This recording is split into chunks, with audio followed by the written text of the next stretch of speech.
காத்துல இன்னைக்கு காண பூரா ரெண்டு நிக்க காண பூரா கலந்த உடனே கலந்துதம்மா எம்மான ஓடி கண்டராட்டு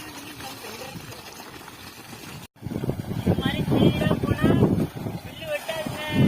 இப்படி முன்னாடி போய் முன்னாடி வெட்டா வெட்டி தள்ளி விடுங்க. அது மாதிரி பின்னாடி போய் முன்னாடி வரணும்.